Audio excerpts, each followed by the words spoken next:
Welcome back to the garden, guys. It's me, Peaches.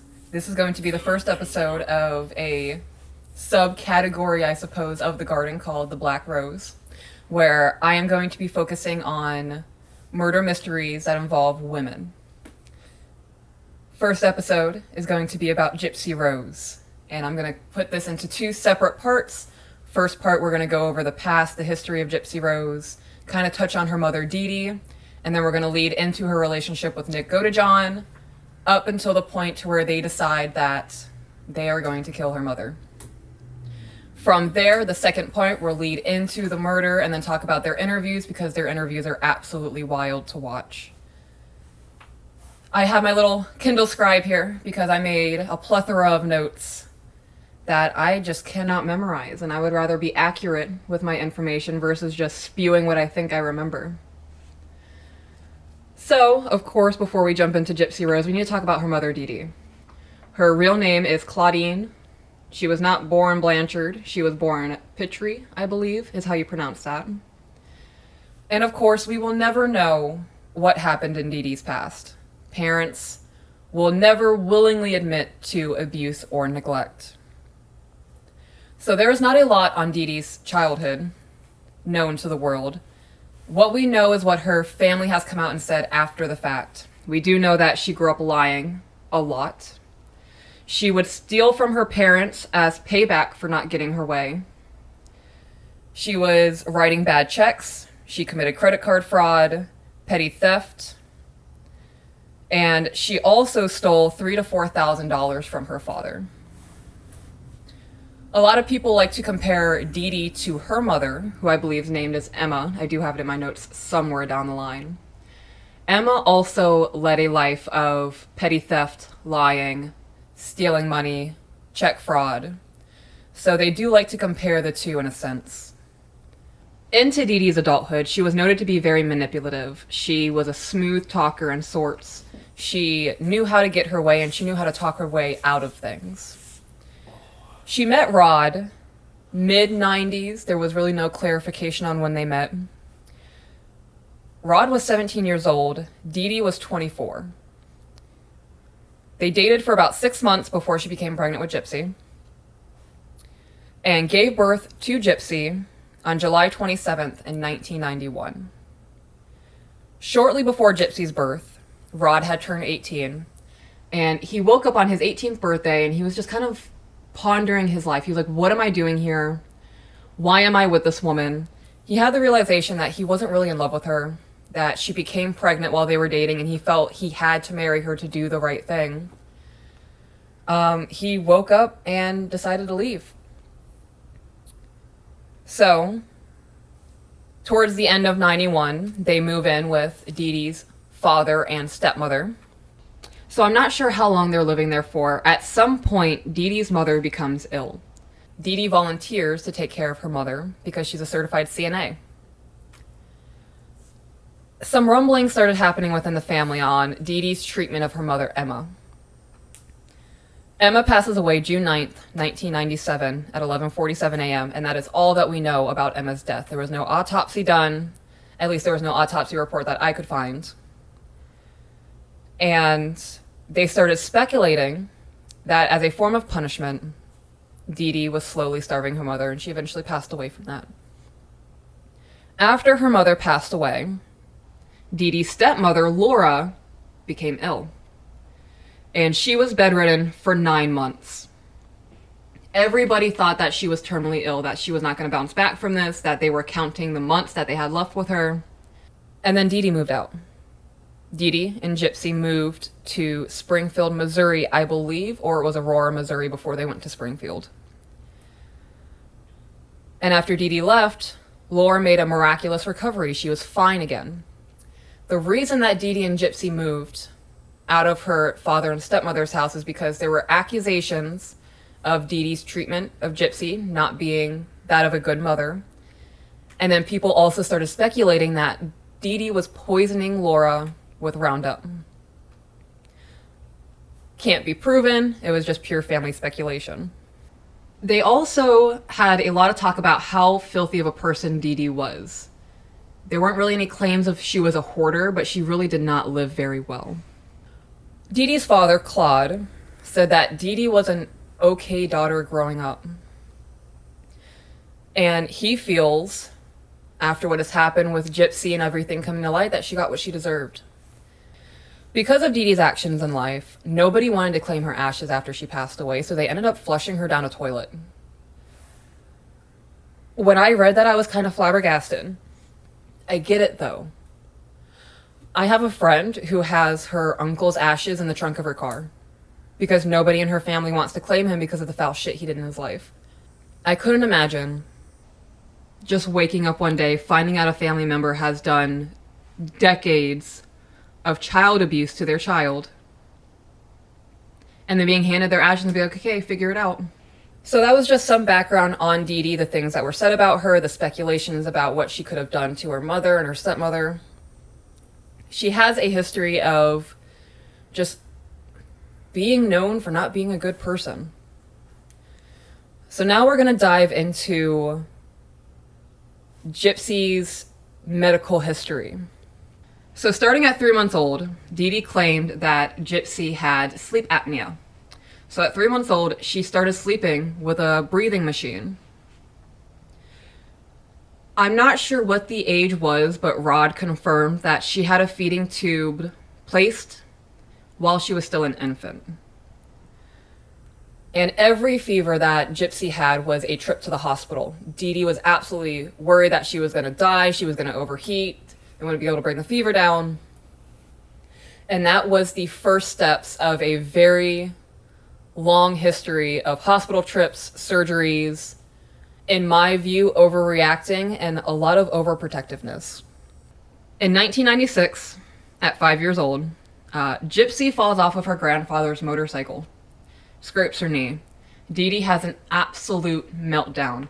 You can see the bone. She's going to lose her leg. I need to take her to the hospital. If I don't take her to the hospital, she's going to get gangrene. She's going to pass away. She's going to go septic. Whole family is like, what are you talking about? Spray it with some Neosporin, smack a Band-Aid on it, and let her keep going playing. Dee Dee was not having it. Rod also said that that was the point that he recognized things just took off from there. Whatever could be had by a child, Gypsy had it. In 1999, at 8 years old, Dee Dee claims that Gypsy Rose was diagnosed with leukemia. Gypsy is not sure when her mother started shaving her head. She just recalls her mother saying, because of the cancer, the hair is going to fall out anyway, so let's just keep it nice and neat. 2001, at 10 years old, Gypsy is treated for muscular dystrophy, even though every single test came back negative. The doctors can look at Gypsy and say she has muscle in her leg. There is absolutely no reason that she shouldn't be walking. Rod said at this point, when she was 10 years old, that is when Dee Dee really started restricting her to the wheelchair only. If she ever got out of the wheelchair, it was a massive meltdown, according to Gypsy. I couldn't imagine. There are parents out there who have children who are bound to wheelchairs due to birth defects and unfortunate accident. And they are doing everything that they can to ensure that their child is able to experience life like a child who can run, a child who can walk. Dee Dee took that away from Gypsy for 14 years. Blows my mind. Also, by this point, at second grade, Dee Dee has decided to remove Gypsy from school. She has started homeschooling her. Big advocate for homeschooling. This is absolutely terrible, though. Talk about the isolation that happens, the seclusion. She really can fully have her claws in Gypsy at this point. There is nobody else in her life who can make her question, oh, well, why can't you eat that? Or if she's at school and they see her leg move, or she decides to get up out of her wheelchair at school, whole thing's blown up. So I'm going to touch on a couple of things, because at this point I couldn't really find what time frame things were allegedly taking place when they were diagnosed. According to Rod and Gypsy, Dee Dee claimed over the years that Gypsy had a chromosome disorder, she had asthma, she was allergic to sugar, she was mentally stunted, had a mental retardation, so she had a learning disability. Dee Dee claimed that Gypsy, according to Rod, claimed that Gypsy was always 5 years behind her actual age. So she was 15, she was actually at the mental age of a 9 or a 10-year-old. Other sources said that Dee Dee claimed that Gypsy was just permanently at the mental state of a 7-year-old. Another thing that just absolutely blows my mind, why would you want to hinder your child from gaining as much knowledge as they can in this universe? There are times, I understand why Gypsy did what she did. I understand why Nick helped her. There are times that I think at any point in a public setting, Gypsy could have just stood up and walked out of that wheelchair and would have blown everything up, and Dee Dee would have been arrested. Part of me really, really wants to know Dee Dee's mindset in all of this. Because as a mother, the connectors are not there for any of it to make sense to me. Dee Dee also claimed that Gypsy was vision and hearing impaired, that she had epilepsy and a heart murmur. So because of all of these ailments that Gypsy had, her and her mother were getting massive donations. They were getting trips with Make-A-Wish. They were getting backstage passes for Miranda Lambert. She was able to meet some of her favorite actors like Elijah Wood. She was getting paid trips to Disneyland. The family was really benefiting in a lot of aspects because Gypsy was sick. One of those benefits was also a house built by Habitat for Humanity in Springfield, Missouri. This house was designed to meet every disability that Gypsy had. There was a ramp for her wheelchair to get into. They had easy access restrooms, like a very spacious restroom, so she can get a wheelchair in there, be able to get into the bath easily, go to the restroom. And everybody in the community, she lived in a cul-de-sac. The people that lived in that cul-de-sac helped build that house for them. And like I said, the house was free. So they moved to Springfield, Missouri in 2005. And they moved to Missouri because they claimed that their house was destroyed in Katrina. And in Hurricane Katrina, Dee Dee said that they lost all of Gypsy's medical records. Super believable lie. Hurricanes, natural disaster, absolute devastation, a lot of things are lost. Also gives Dee Dee an absolute clean slate. There is nothing to refer to. There are no notes from other doctors saying that she looked unsure of herself or she didn't know the history of the family well, right? So I'm going to touch on a couple of other things outside of the medical history that was going on during this time frame before Gypsy met Nick. So Rod would try to be an involved father in Gypsy's life. Dee Dee made sure that that did not happen.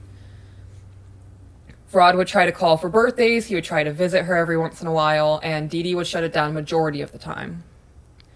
On Gypsy's 18th birthday, again, Dee Dee said, don't tell her how old she is. She doesn't know she's 18. And Rod questioned that. He was like, why would I? It's her 18th birthday. That's a massive milestone. Dee Dee was like, well, she can't handle that. The doctors have told her she would live to 18. She wouldn't live much past that. It would be too much for her to handle. She can't mentally process that. She's at the mental age of a 13-year-old. You can't do that to her. So he went along with it. He had a normal conversation, then hung up the phone. Knowing what we know now, for Dee Dee to tell Rod, don't tell her she's 18, she made sure that Gypsy stayed a child. If Gypsy believed that she was a minor, she didn't have any power over herself. Of course, children have rights to their bodies and all of those things. But legally, until you're 18, unless you're emancipated, you can't just leave your parents' home. In this time frame, because Gypsy was so isolated, she really only had TV to keep her occupied. So she was obsessed with Disney. She loved Disney princesses. She would dress up like a Disney characters, all of the wigs, all the flowy dresses. And she's a very petite woman, so she looked like a child, especially in her wheelchair, covered with stuffed animals and blankets, dressed up like Cinderella with a tiara. She really looked like a child. I don't know if that was by design to make her appear more childlike, or if that was an escape for Gypsy, like she could dress up like a princess and be somebody else for a little bit. That's just crazy. All of this whole case is just a lot to process. The psychology of it, the feelings in it, the emotions, the way that humans are on like a primal level of things. It's a lot. There's a video of Gypsy Rose that Dee Dee took as like a home video of them in Missouri. It's a snowy day. And there's a couple of inches of snow, and Gypsy is sitting on like a wooden rail on the ramp up to the house. And she says something along the lines of, I'm about to jump into a pile of snow, and she falls off and she lands in the snow and she's doing her thing, having fun. And in this video, you see her scoop her arm up under her knees to move her legs, and she puts her legs down and she's doing her thing. And you can see her actively moving her legs. And once she recognizes that she's moving her legs by themselves, you see her scoop them up underneath again to move them the other way. If people had just studied that video a little bit more when it came out, or when she was sharing it with family members, they could have saved Gypsy years of child abuse. Another thing that Gypsy had to live with in this time frame is every single night she had to have a breathing machine. And something that she noticed with this breathing machine, that it was never really helping her breathe. And in fact, it was making her breathing worse. She doesn't know what kind of medication her mother was putting in there. She also, through the feeding tube, would receive medications. And she would say, I wouldn't have to be awake for that. My mom could put whatever she wanted into my body and I would never know. Absolutely terrifying.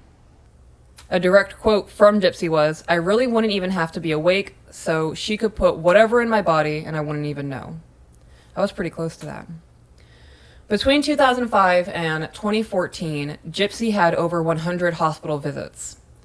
And within those visits, she almost had some sort of operation going on. Which is another thing I can't fathom, because as a doctor, you are trained to see things. You're trained to look at an x-ray, you're trained to look at MRIs, you're trained to look at the human body. I understand that Dee Dee had her on multiple medications, and those medications interacting with each other could create symptoms of what the doctors thought they were treating. And there were two doctors who really sat down and were like, okay, what is going on? This doesn't make any sense to me. She clearly has muscle in her legs. They're not dystrophied. She doesn't need the feeding tube. It looks like she can eat. There's nothing wrong with her throat, nothing wrong with her esophagus. And both times doctors started saying something, Dee Dee just moved on from them. And because they were so well known within their medical community, any doctor that tried to say something against them, other doctors would be like, what are you talking about? They're known, they're loved, Dee Dee would never do something like that. Of course Gypsy is sick, I mean, look at her.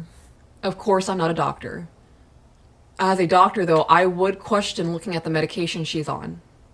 If she doesn't have muscular dystrophy, I'm not sure if there's any medications for that, if there's any treatments for that help people. If she were on medication for muscular dystrophy, and she clearly does not have muscular dystrophy, why wasn't that medication discontinued? Leukemia is a cancer I'm almost certain has to be tested regularly. Unless Dee Dee was lying about the chemo medication that she was giving to Gypsy and was just injecting her with something else. But then again, Dee Dee is openly claiming to the public that Gypsy has leukemia. So the doctors treating her would have had to known that Dee Dee is claiming this.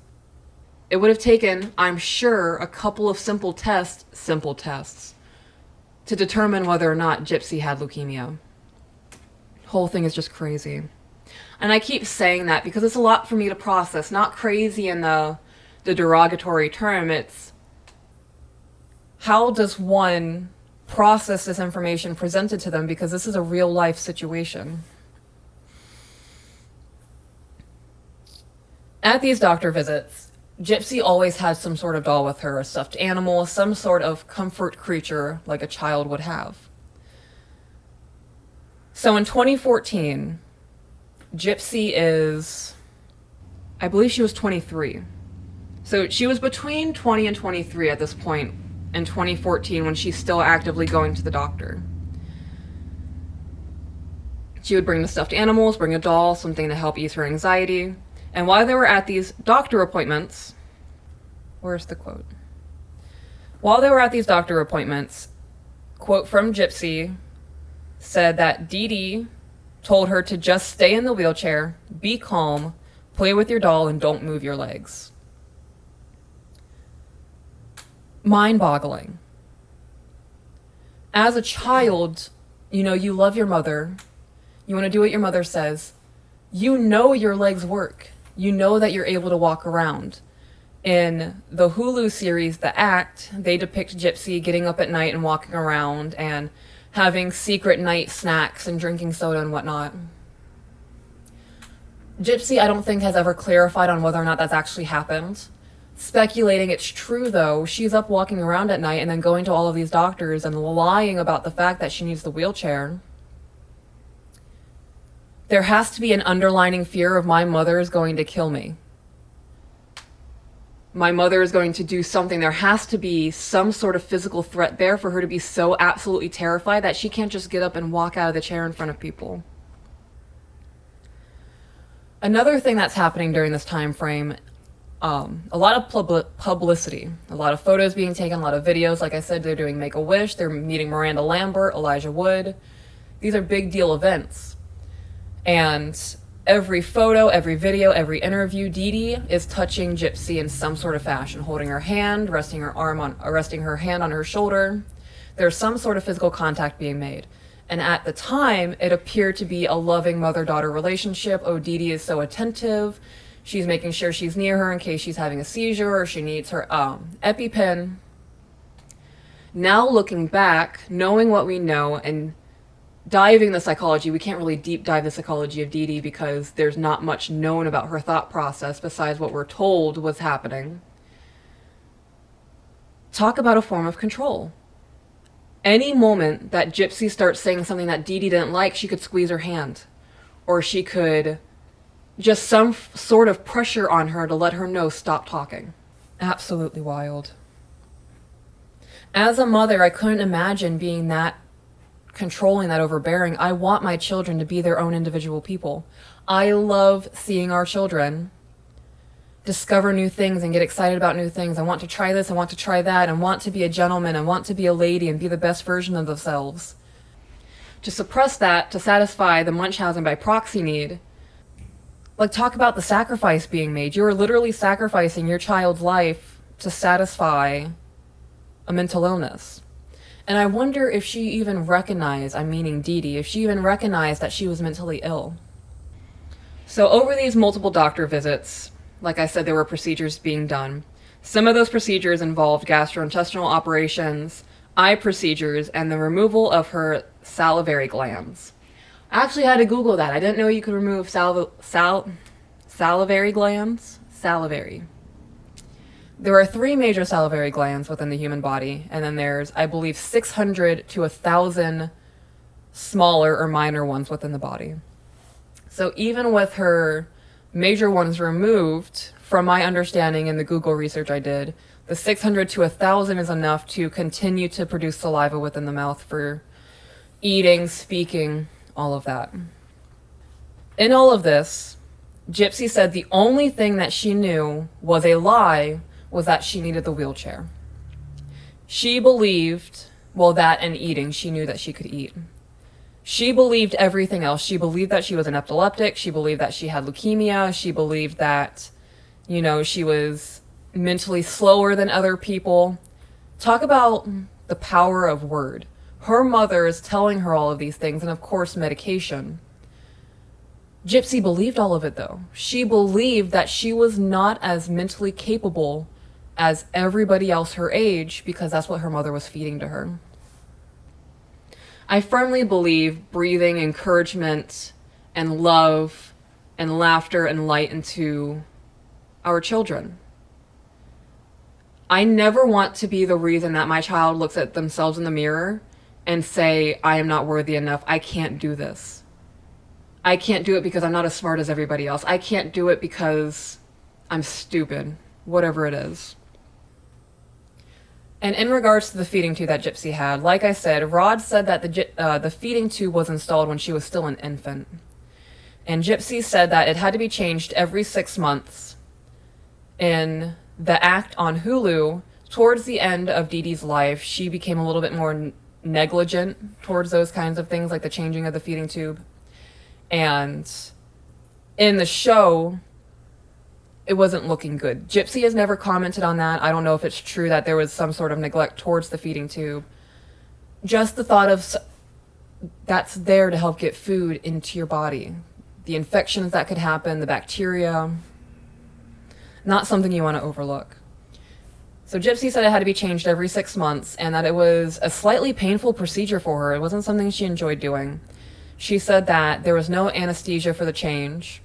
I have heard other people say that they've changed feeding tubes and it's not that painful of a procedure. I don't know though. I've never had one, thankfully. But for Gypsy, that was not a fun time. A lot of the medical paperwork said, upon mother's information. So doctors would write in the paperwork when they would visit the hospital that, upon mother's information, or upon history of mother. So that means there was no medical records to back up what Dee Dee was telling the doctors. They were definitely making note of that, though. And in those notes, one of the doctors said that Dee Dee was putting her hands over Gypsy's ears as she was talking to the doctor about her daughter's medical conditions. It's speculated that has happened more than once. That was the only doctor that actually made note of it, though, within the file. They also noticed that family history would change depending on which doctor they were speaking to. Gypsy said that there was a time where she was seeing a cardiologist, and then all of a sudden everybody in her family has died of a heart attack. At one point, before meeting Nick, the cops were called for a wellness check. In that wellness check, the police showed up, they talked to Dee Dee, they walked around the house a little bit, they met Gypsy. In the act on Hulu, it was a caseworker for CPS that showed up and talked to Dee Dee. And in that moment, Dee Dee gave Gypsy some kind of medication to sedate her a little bit, to present as not being present, not being aware. She was kind of out of it, looking around and able to talk clearly. And in the show, the caseworker did her evaluation and she left. In real life, when the cops showed up, we don't know if that's the case. I wouldn't put it past Dee Dee to give Gypsy something to give the illusion of not being fully present. The cops came, did the wellness check, and they left, and nothing ever came of it. Gypsy is quoted to say that at that point where the cops left, the doctors weren't helping her, her mom was abusing her, she felt like she could go to absolutely nobody in this world. She said that, "I'm angry at the world and this is unfair." At this point, Gypsy has no idea how old she is. Her mother has fabricated multiple birth dates for her, and she keeps telling her, "You're only 14, you're only 15, when in reality, she's in her 20s. As a child who has been abused the way that Gypsy has, going into adulthood, having no real time frame of how old she is, saying that she's angry at the world and it's unfair, like, I get that. I remember being a little girl and feeling so frustrated because I had really no emotional support. There was a lot of berating, a lot of anger in my childhood. And I had thoughts of, I hate it here, like, I don't want to be here anymore. I wish someone just gave a fuck about me. I could not imagine how bad it was for Gypsy in those moments. My heart goes out to her.